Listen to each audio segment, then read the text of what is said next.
বিশ্বনবী বিশাল মরুপথ পাহাড়ি পথ পাড়ি দিয়ে তায়েফের মরুজমিনে গেলেন কোরআনের দাওয়াত নিয়ে, ইমানের দাওয়াত নিয়ে। কিন্তু তায়েফের লোকেরা বিশ্বনবীর দাওয়াতকে শুধু প্রত্যাখ্যান করেই থামে নাই, তারা বিশ্বনবীর সাথে অত্যন্ত খারাপ আচরণ করেছে। বিশ্বনবীকে শারীরিক ভাবে হেনস্থা করেছে, আমার নবীকে শারীরিক ভাবে অত্যাচার করেছে, আমার পেয়ারা নবীর গায়ে পাথর মেরেছে, বিশ্বনবীর গা বেয়ে ঝরঝর করে রক্ত ঝরেছে, নবী জামিনের মধ্যে লুটিয়ে পড়েছেন, আবার মেরেছে, আবার নবী হাঁটতে শুরু করলেন, পেছন থেকে আবার মেরেছে, আবার নবী রক্তাক্ত হয়ে জামিনের মধ্যে লুটিয়ে পড়লেন, আবার মেরেছে।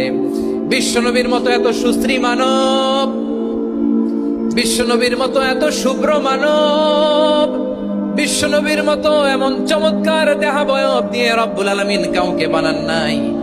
এরকম চমৎকার মানুষটাকে তারা তায়েফের ওই জমিনে রক্তাক্ত করেছে। বিশ্বনবী দুনিয়ার কোনো স্বার্থের জন্য সেখানে যান নাই, নিজের কোনো লাভের জন্য, প্রাপ্তির জন্য যান নাই, তায়েফবাসীদের জাহান্নামের আগুন থেকে বাঁচাতে গিয়েছেন। ঠিক কিনা বলেন?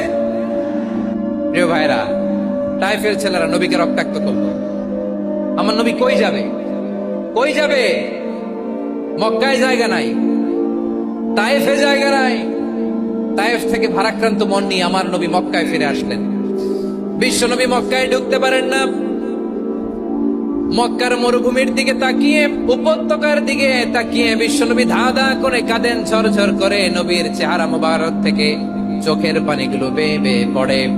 আমার জন্মস্থান, আমার শৈশব, কৈশোর, যৌবন কেটেছে এই মক্কায়, আমার এলাকায় আমি ঢুকতে পারি না। বিশ্বনবী মক্কার অনতি দূরে দাঁড়িয়ে জায়েদকে পাঠালেন, জায়েদ যাও দেখো কেউ আমাকে সাপোর্ট করার মতো আছে কিনা, যাও অমুকের কাছে যাও।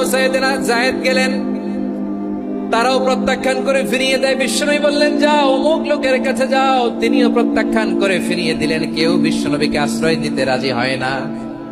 নিজ জন্মভূমিতে বিতাড়িত বিশ্বনবী, সর্বশেষ বিশ্বনবী বললেন যাও মুতঈম ইবনে আদির ঘরে যাও। মুতঈম ইবনে আদি মুশরিক, তার কাছে যাও। গেলেন, মুতঈম ইবনে আদি রাজি হয়ে গেল। সুবহানাল্লাহ বলেন। দেখেন, অনেক বিপদের সময়ও আমি নিজে সাক্ষী, সামাজিক ভাবে, রাজনৈতিক ভাবে কত ঝঞ্ঝা, কত ষড়যন্ত্র, কত কনস্পাইরেসি পারি দিয়ে আমাদেরকে সামনে এগিয়ে যেতে হয়। এই শত্রুদের ভেতরেও একজনকে দাঁড় করিয়ে দেয় যে আল্লাহর কোরআনের জন্য রেডি হয়ে যায়। পড়েন সুবহানাল্লাহ। মুতঈম ইবনে আদি, আল্লাহ তার মনকে নরম করে দিলেন। মুতঈম বলে, মুহাম্মদ আমি তোমাকে আশ্রয় দিব। তার দুই ছেলেকে পাঠালেন, যাও খোলা তলোয়ার নিয়ে, স্কট দিয়ে, গার্ড অফ অনার দিয়ে মোহাম্মদকে মক্কায় ঢুকাও, আর বলো আমি আমান দেব। আমান কি দিব? আমান মানে সিকিউরিটি, নিরাপত্তা। সিকিউরিটি ছাড়া, আমান দেওয়া ছাড়া কেউ থাকতে পারতো না মক্কায়। দুই ছেলে বিষ্ণু ঈসা ইসলামকে নিয়ে আসলো। নবী কাবার চারদিকে তাওয়াফ করলেন, নামাজ পড়লেন। আবু জাহেল, উতবা, শাইবা, ওয়ালিদ ইবনে মুগীরা সবাই দেখে, কেউ কিছু করতে পারে না। কারণ মুতঈম ইবনে আদি ঘোষণা দিয়েছেন আমি মুহাম্মদকে আমান দিয়েছি, মুহাম্মদের গায়ে যেন কেউ স্পর্শ না করে। আওয়াজ করে পড়েন সুবহানাল্লাহ।